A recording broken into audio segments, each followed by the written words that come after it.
नारायण, एक परिवार में एक ब्राह्मण रहते थे। बहुत प्यारा सा दृष्टांत और प्रसंग है। हमारे जीवन में जो रिश्ते हैं वो रिश्ते हमें किस प्रकार से छलते हैं, ठगते हैं, इसे समझना अगर है तो ये प्रसंग बहुत ध्यानपूर्वक श्रवण करिएगा। बहुत ध्यानपूर्वक इस प्रसंग का रस लीजिएगा। बड़े पहुँचे हुए विप्र, विद्वान, तपस्वी संत, गृहस्थ संत थे। एक दिन ऐसे ही अपने परिवार के लोगों के विषय में जानने की अभिलाषा हुई तो पूछ बैठे अपने पुत्र से कि बेटा, जब हमारा शरीर शांत हो जाएगा, हम गोलोक धाम वासी हो जाएंगे, तुम क्या करोगे? संत ने प्रश्न किया। पुत्र कहा, अरे बाबूजी, ऐसे आपने बोले? बेटा, ये तो अंतिम सत्य है। बस ऐसे ही जिज्ञासा हुई जानने की कि तुम तो बड़े आज्ञाकारी पुत्र हो, क्या करोगे? तो बोले, बाबूजी, आपका शरीर जब शांत हो जाएगा तो हम मणिकर्णिका घाट पर ले जाएंगे आपका दाह संस्कार के हेतु। चंदन की लकड़ी से आपका दाह संस्कार करेंगे और ब्रह्म भोज में भी हम पूरे क्षेत्र के ब्राह्मणों को बुला करके और विधि विधान से हम समस्त क्रियाओं को करेंगे। गया जी में जा कर के आपके लिए वहाँ पर शांति की व्यवस्था करेंगे।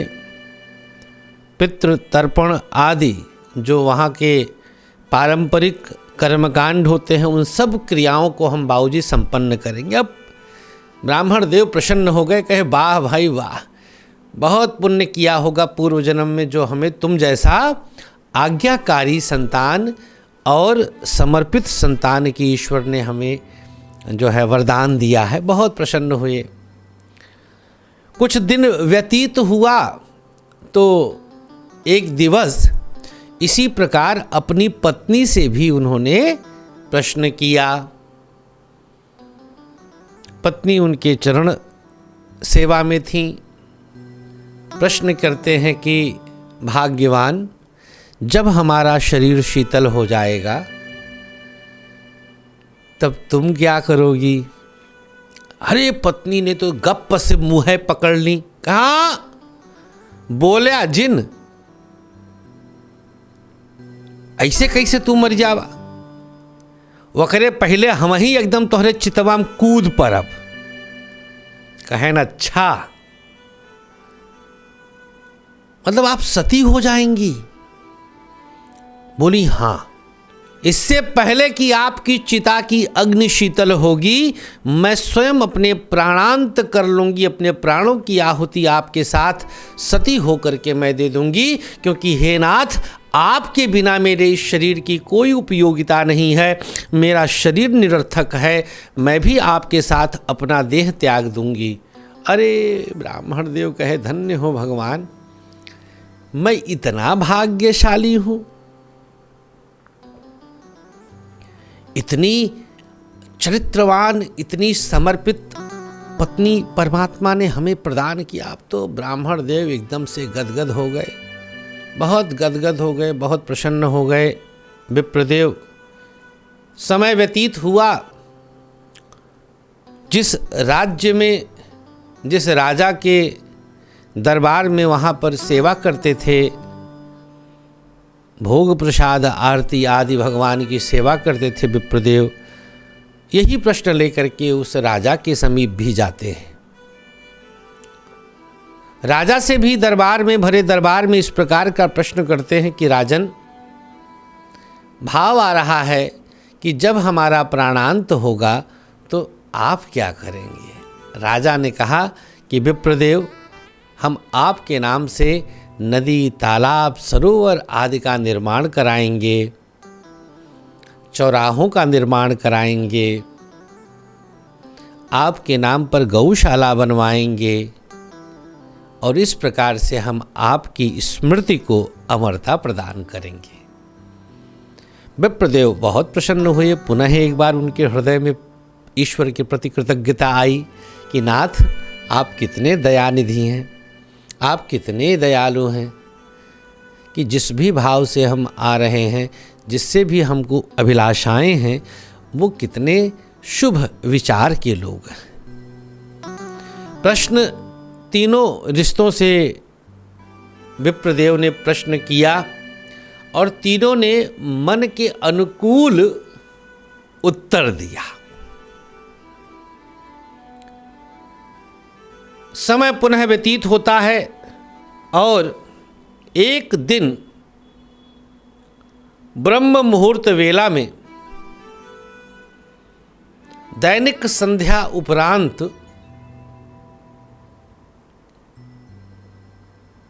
विप्रदेव परीक्षणार्थ परीक्षा लेने के लिए क्या करते हैं कि योग बल पर साधना से समाधिस्थ हो जाते हैं और जिस स्थान पर योग बल से समाधि लगाते हैं वो बिल्कुल एक दरवाजे के मध्य में शरीर उनकी आ जाती है। बिल्कुल दरवाजे के मध्य में शरीर फंस गया। अब पत्नी और बच्चे प्रातः जब जागते हैं तो आके देखे तो शरीर शीतल पड़ गया है, शरीर शांत है। लेकिन योग बल से ये ब्राह्मण देव अभी भी अचेतन होकर भी चेतना में है। अभी भी इनको श्रवण सब हो रहा है, लेकिन इन्हें तो परीक्षण लेना था पत्नी, पुत्र और उस राजा का।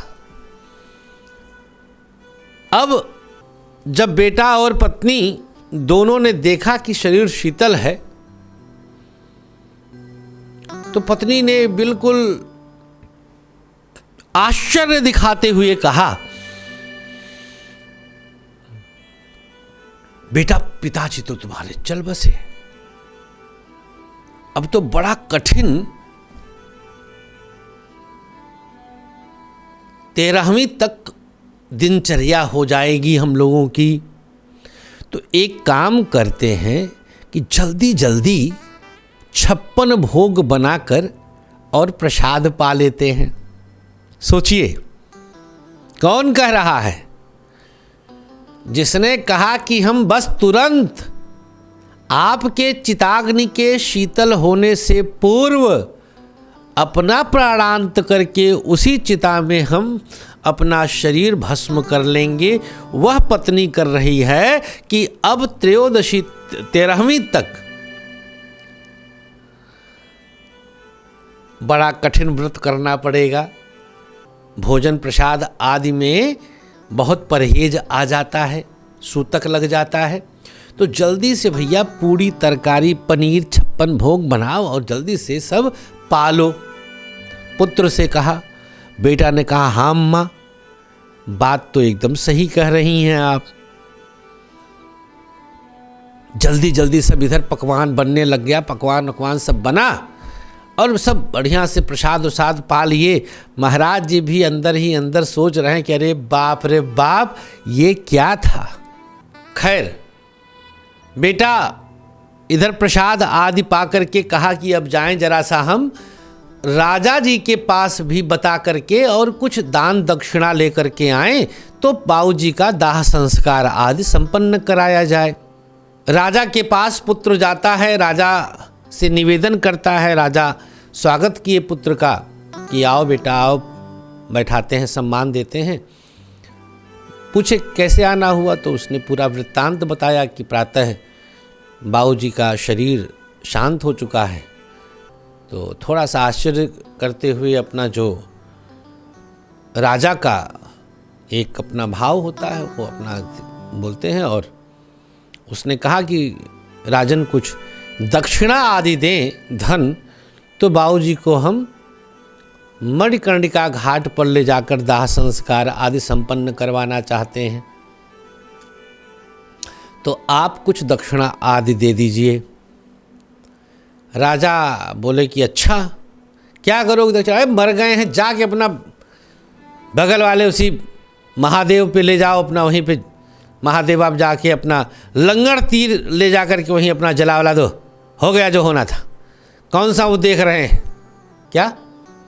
कौन सा देख रहे हैं भाई? जाओ वहाँ पे अपना लंगड़ तीर वहीं जरा चली आवा।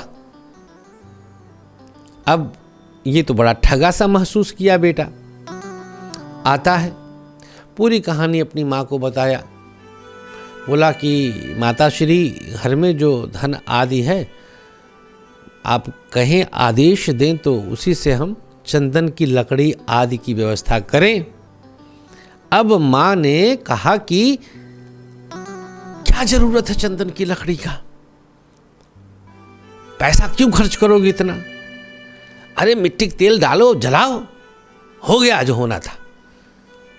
शरीर मिट्टी ही तो है, कौन सा चंदन में क्यों पैसा इतना खर्च करना?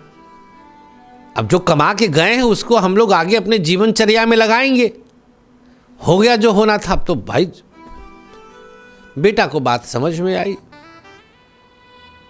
बेटा ने कहा मैया बात तो सही कह रही हैं आप, ठीक है, मिट्टी का तेल छिड़क के जला देते हैं। सारी कहानी जब ब्राह्मण देव समाधिस्थ होकर के श्रवण किए, तब इनके नेत्र खुल जाते हैं और उठ के बैठ जाते हैं। अब इन्हें देखे तो बेटा और पत्नी तो बिल्कुल आश्चर्य की सीमा नहीं, कहे अरे बाप रे बाप, ये कहानी हो गई। अब तो काटो खून नहीं।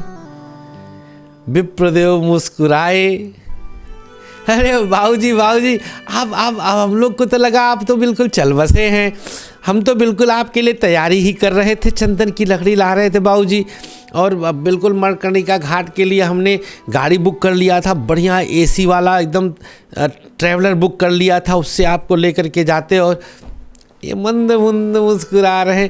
अरे पत्नी तो बिल्कुल एकदम प्रसन्नता दिखाते हुए आई, अरे हम तो अपनी चूड़ी तोड़ दिए थे, सिंदूर धुल लिए थे, जबकि सब पहना हुआ है, और बिल्कुल हम तैयारी में थे, हमको तो काटो खून नहीं, हम बिल्कुल तैयारी में थे कि अब बस बिल्कुल आपकी चिता में हमें लेट करके प्राणांत करना है। राजा भी सुनते हैं और दौड़े दौड़े आते हैं कि अरे विप्रदेव तो जीवित हो गए। वो भी अपना आकर के सफाई देने लगते हैं कि अरे हमने तो ऐसे सोचा ऐसे सोचा। अब विप्रदेव मुस्कुरा रहे हैं। हमारे अवध में बड़ा प्रचलित ये दृष्टांत जो हम बता रहे हैं आपको, ये हमारे पूज्य पिताश्री ने श्रवण कराया था, और ब्राह्मण देव के मुख से एक पंक्ति निकलती है, हमारे अवधी भाषा की पंक्ति है, मेहरी क सती पूत क गया और देखे राजा तोहरो दया। मेहरी मतलब पत्नी, हमारे यहाँ अवधी में मेहरारू कही जाती। हम उनके मेहरारू है, पत्नी मेहरी के सती कि पत्नी का सती हो जाने की बात भी देखा। और पुत्र के गया, पूत के गया, कहा था ना कि गया जाएंगे और वहाँ पर आपके लिए ऐसे ऐसे सब करेंगे। और राजा ने क्या कहा था कि अरे आपके नाम से तो हम तालाब और बावड़ी सड़क क्या क्या बोला था। तो बोले वो मेहरी कै सती पूत कै गया, देखे राजा तोहरो दया। राजा आपकी भी दयालुता हमने देख लिया है। यही अंतिम सत्य है।